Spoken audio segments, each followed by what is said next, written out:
तिब्बत के लामा योगी की कहानी में आप सभी का फिर से एक बार स्वागत है। महात्मा चैतन्य प्रज्ञ पूरे 3 वर्षों के लिए निर्विकल्प समाधि स्वीकार करने वाले थे। उस परम अवस्था में उनके स्थान पर किसी को भी रहने का आदेश नहीं था। चैत्र पूर्णिमा के दिन महात्मा चैतन्य प्रज्ञ को निर्विकल्प समाधि ग्रहण करनी थी। चलने के पूर्व उस महान योगी का चरण स्पर्श करना चाहता था मैं। मेरे जीवन का अति मूल्यवान आध्यात्मिक क्षण था वो। धीरे धीरे चलकर उस महात्मा के समक्ष स्थिर भाव से खड़ा हो गया मैं। दीपरत्न भी मेरे साथ थे। पद्मासन की मुद्रा में अपनी वेदी पर बैठे हुए थे महात्मा। सामने की ओर स्थिर दृष्टि से देख रहे थे वे। नेत्र की पुतलियां बिल्कुल जड़वत थी अपने स्थान पर। किसी प्रकार का कोई भाव नहीं था उनके मुख पर। शरीर में होने वाले स्पंदन धीरे धीरे बंद होते जा रहे थे। झुककर अपना मस्तक रख दिया उस महान आत्मा के शीतल चरणों में।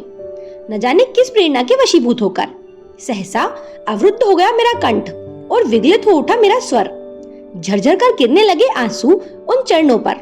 बस इतना ही मेरे कंठ से निकला, जन्म जन्मांतरों से भटक रही मेरी आत्मा को शांति प्रदान करें प्रभु, मुझे शांति प्रदान करें। और इतना कहकर जब मैंने अपना सिर ऊपर उठाया तो देखा उस महान दिव्यात्मा के नेत्र बंद हो चुके थे और निर्विकल्प अवस्था को उपलब्ध हो गए थे वे। दीपरत्न के साथ बाहर निकल आया मैं। 3 लोग और थे। उन लोगों ने गुफा का प्रवेश मार्ग पत्थरों से बंद कर दिया पूरे 3 वर्षों के लिए। काफी देर तक मैं खड़ा रहा उस गुफा के बाहर ऐसे ही। न जाने कैसा हो रहा था मेरा मन। दीपरत्न भी थोड़ा विचलित हो गए थे। शांत और स्थिर नेत्रों से मेरी ओर देखते हुए वो बोले, आइए अब चलें। इतना कहकर आगे बढ़ गए दीपरत्न। मैं भी चल दिया उनके पीछे पीछे। लगभग 1 घंटा चलने के पश्चात एक गांव मिला तिब्बतियों का। सांझ हो गई थी। चैत्र पूर्णिमा का चांद बर्फीली चोटियों के पीछे से झांकने लगा था। रात्रि में ठहरना था विश्राम के लिए। गांव का एक गृहस्थ दीपरत्न का परिचित था। उसी गृहस्थ के यहाँ हम ठहर गए। काफी श्रद्धावान था वो।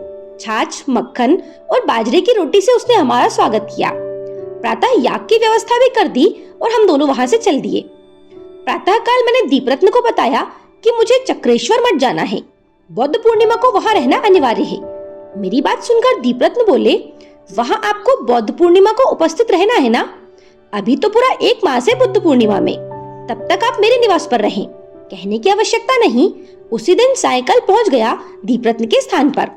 चारों ओर पहाड़ियों की बर्फीली चोटियां, शांत निस्तब्ध वातावरण। प्रतिपदा का रुपहला चांद निकल आया था बर्फीली चोटियों के पीछे से। अपने किसी शिष्य से बात कर रहे थे दीपरत्न। कंबल ओढ़े में बैठा था बाहर और अपलक निहार रहा था निरभ्र आकाश की ओर। अब तक नीले आकाश में काफी ऊपर चढ़ गया था चांद।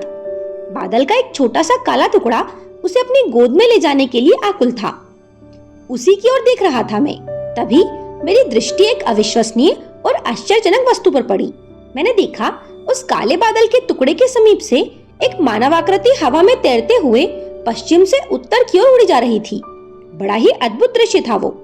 थोड़ी ही देर में न जाने कहां वो मानव आकृति गायब हो गई।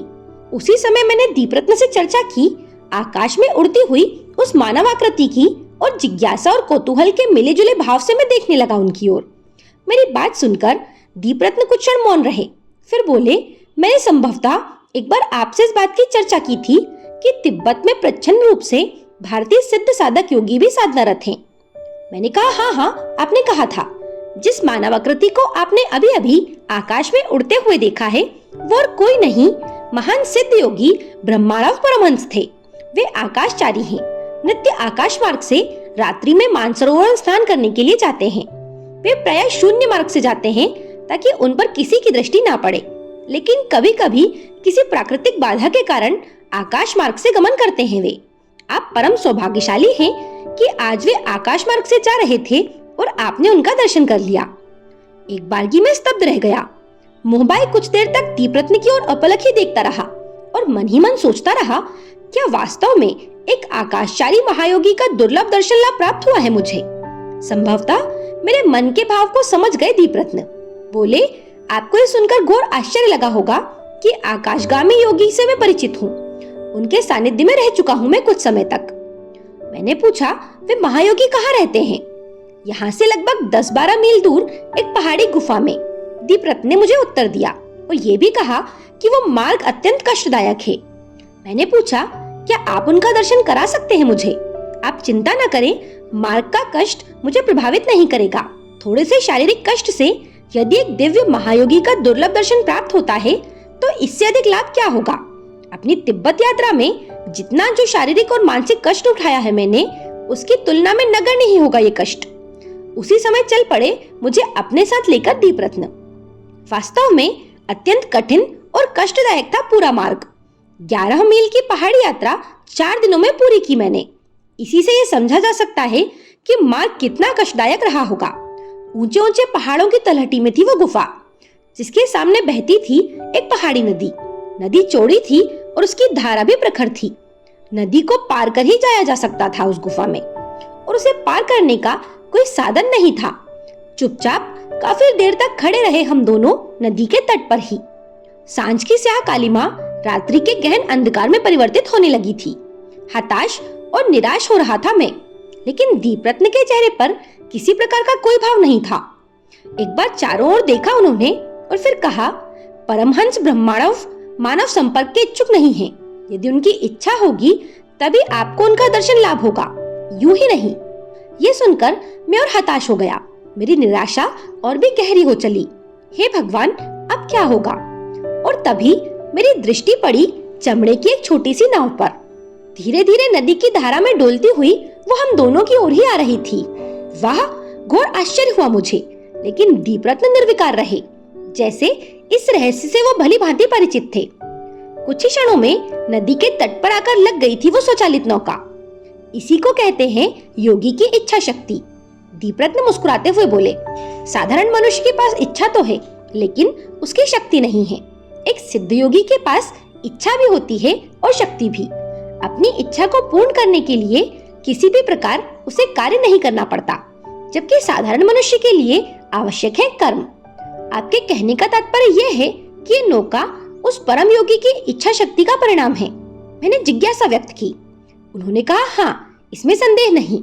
चलिए नौका पर बैठिए। हम दोनों के नौका पर बैठते ही वो अपने आप मुड़ी और नदी की प्रखर धारा में धीरे धीरे गंतव्य स्थान की ओर बढ़ने लगी। ऐसा लगता था जैसे किसी के अदृश्य हाथ उसे आगे की ओर धकेल रहे हों। लगभग 20-25 मिनट के बाद नदी के दूसरे तट पर जा लगी वो रहस्यमयी सी नौका। तट से थोड़ा ऊपर गुफा का प्रवेश द्वार था। वहां झुककर ही भीतर जाया जा सकता था। वहां का वातावरण देखकर मेरे मन में भय का संचार हुआ। दीपरत्न के साथ गुफा के भीतर प्रवेश किया मैंने। अत्यंत रहस्यमय लगी वो गुफा मुझे। घोर अंधकार था भीतर, मार्ग सकरा था। किसी प्रकार टटोल टटोल कर आगे बढ़ता रहा मैं। दीपरत्न की भी मेरी जैसी ही स्थिति थी। काफी दूर निकल जाने के बाद हल्का सा प्रकाश दिखलाई दिया। सहसा वहां एक व्यक्ति प्रकट हुआ, मुंडित सर और शरीर पर काशाय वस्त्र। वो बहुत ही रहस्यमय लगा मुझे। दीपरत्न फुसफुसाकर मेरे कान में बोले, परमहंस देव का ये खास अनुचर है, तटस्थ रहें। साधु जैसे उस रहस्यमय व्यक्ति ने घूरकर एक बार मेरी ओर देखा, फिर आगे जाने के लिए संकेत किया। हम दोनों साथ साथ आगे बढ़ने लगे। उन आकाशचारी महायोगी के दर्शन पाने के लिए हमें आगे और क्या क्या करना पड़ा, ये जानने के लिए आप अगला वीडियो जरूर देखें। मेरे साथ बने रहने के लिए आप सभी का धन्यवाद।